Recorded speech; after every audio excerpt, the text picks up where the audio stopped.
This is the Mohsin Mortgage Program with Sarah Mohsin. Mohsin Mortgage is licensed in several states for residential and commercial purchases and refinancing. Call 800-662-9550. And now, here's your host, Sarah Mohsin. Great to be back here on Wednesday, folks, and the weather's still great. No complaints. Summer is great, isn't it, Carol? We love it. We happen to in our family. Although my daughter wished we had some snow this past year. She missed that. She loved, anything to do with snowflakes. But anyway, we can't all be happy.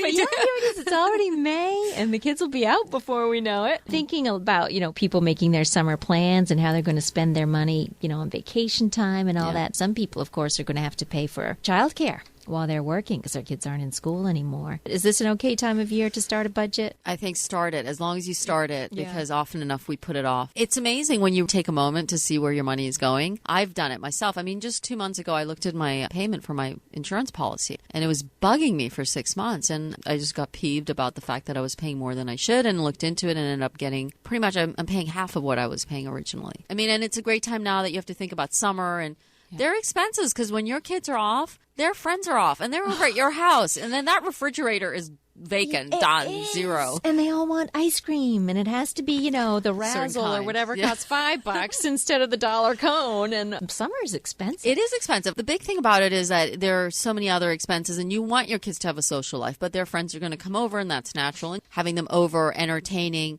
doing the picnics, going on vacation, all of these things add up. They do. And even if you feel like, I sometimes say, well, why don't I just make brownies instead of us going out to get a treat? Well, in the summertime, you've got the air conditioning going, you got your oven cranked up to me, and I think, am I really saving anything? Well, it's true. It's so funny you said that, because one of my girlfriends was saying, she has 3 kids and she teaches spin, and she said, I don't get it. Like, the air is on and they're in and out, in and out. And it was like very upsetting for her. She goes, I have to work 3 jobs because those kids, they keep coming and eating, and I love it, but still, they have like enormous appetites. Oh, they can go through popsicles. I mean, hot dogs. It's definitely a pricey time of year. But I just always wonder, how can I budget that? How can I know how many kids are going to come over this week, or how much time my kids are going to spend at somebody else's house instead eating their hot dogs, Well, I think that the big part of budgeting is to make sure that you also have some type of a schedule. And sometimes when it comes to parenting, there are some parents who will not return the favor. I'm not not casting aspersions at anyone, but there are kind of the free riders. There are those. And that happens. But the thing is that as long as you have a meeting with your family and make it a family meeting and say, all right, kids, we're going to have your friends over once a week in the summer, or we'll go to the pool, because that makes it a lot easier than having them over at your house all the time. It does. But there again, you got to pay, like at our gym, it's $20 for kids to come to the pool with you for the day. And then we have to go to the cafe. And boy, I think it's $3.50 for a hot dog. It's expensive. And I think just for the drama. Yeah.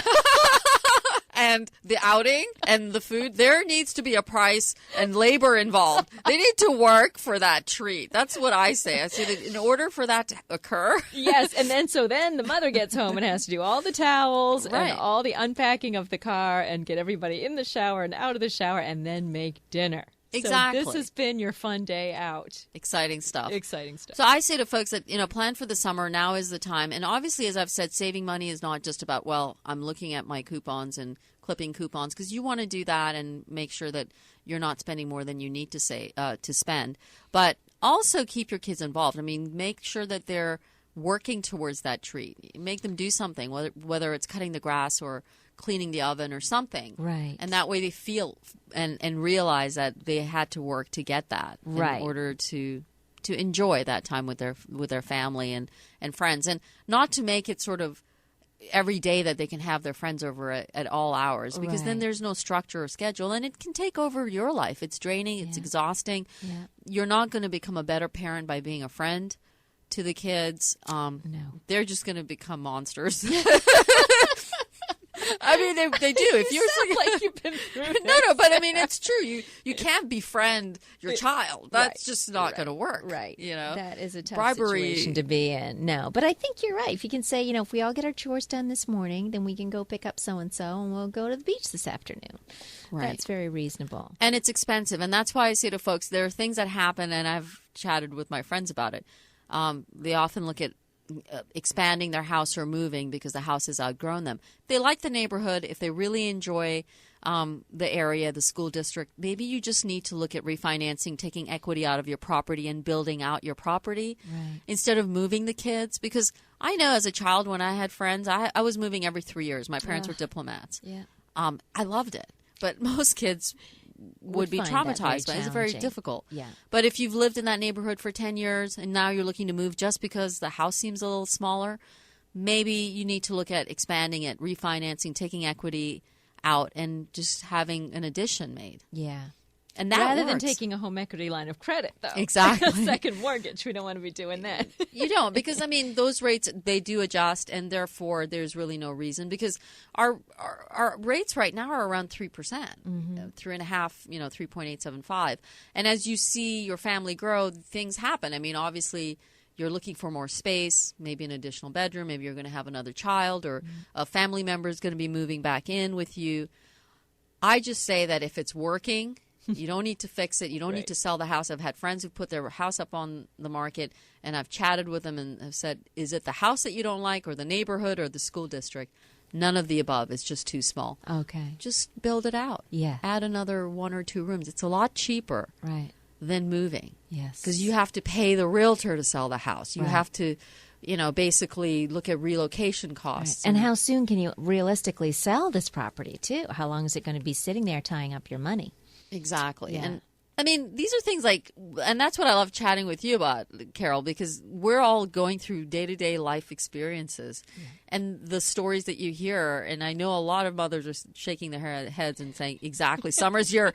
And I know that parent that is not willing to have the kids over as much as I have them over at my house. And even taking them to the pool, you have to watch the kids. It's not as if you're not like you're sitting there hanging with out. your eyes closed. But no, it is a very challenging time of year. But like you say, a little bit of preparation ahead of time and kind of figuring out what your financial expectations are going to make it a lot less stressful. We're recommending that our listeners give Sarah a call at the Mohsin Mortgage Corporation, 800-662-9550, and she can probably help you with a couple of pointers about how to make a realistic budget. Sarah, should people have a budget for now and a budget for later, like you say about even if it's home improvement that's coming up? Do you need to? Well, I think that the first step is to have a budget. If you already have a budget and it's working for you, that's great. If you want to accelerate in areas of retirement or other investments, then you need to restructure the budget because, budgets get outdated as well. Yeah. Your needs may be different. I mean, maybe at some point you needed to have a budget for the car that you were going to get for your child, a used car for school, or you both, the parent and the child, are going to invest in the car or college education. And as your kids grow up, you have to redirect those funds for yourself as well for retirement. So you need to tweak the budget, because young families with young kids, I always tell them, start putting money away right away. Mm-hmm. Your child is going to grow up. Yeah. It is what it is. Than you think. and it's expensive. Yeah. College is expensive. But if you're how specific do you need to be with a budget? Because I always get discouraged about it when I think about, I'm going to have to write down everything I spent today and everything. What is a useful budget? I think a useful budget is not having to be sitting down every day and writing down everything. I think that you need to have, firstly, the concept of what you're putting away. Okay. So first step is, what are you going to put away? And then the remaining amount that is going into expenses. So, and that's a monthly picture, you think, is the most useful? Yeah. We are busy people. If we're going to be sitting here looking at a budget every single day, that would be like a living nightmare. Yeah, I can't face that. I'm not going to do that. No, because you have a life to live. I mean, you have kids. You want to spend time with them, not crunching numbers. It's the same thing with me and keeping a food log. I know. I don't know. I doesn't agree. work for me. For you. And obviously, you just need to have a structure, an understanding of what you're getting, what you're putting away, and what is going towards bills. So, yes, if you've never had a budget, then you sit down and find out what your expenses are first, your true expenses, Okay. and what are luxury items. And then you'll see the difference between wants and needs. and then whatever you want, we'll cut it in half and put that towards savings. You're so mean. Well, I want a lot of stuff, but I'm not going to do it. I mean, it's going to make you miserable. There's no value added. It's all about someone else. It's all about the Joneses, the bigger car, the bigger house. Yeah. You just need to be comfortable. You need to be happy. Right. You don't need to have big, huge items. It sounds so easy when you talk about it. I just love that because you give people so much hope, I think, Sarah, when you talk about money, because you make it sound doable, sensible, practical, easy. And I just love that because in my mind, money has been over my life, a big issue. I don't know how to cope with it. I don't know what to do with it. I don't know how to manage it. I think it is for most people. Yeah. I don't think that that's just like nutrition and fitness and diet and all of the crazy stuff that I've done. It's been a big part of my life, and it took over like a monster. Literally, it can become overwhelming, but it's very easy and simplified. I'm fortunate enough to have Sarah Warnert, who gave me the tools, and I see that, and I look at financially what we offer. It simplifies it because it is really not that complicated. Right. And if you get in the right hands, you're with the right person, and you can ask the right questions and get the right answers, the whole picture changes, and it's not that big a deal. That's why WEZE and WROL are delighted that the Mohsin Mortgage Corporation are partners with us, because this has been a real blessing to our listeners, having somebody on board like this who can answer the questions and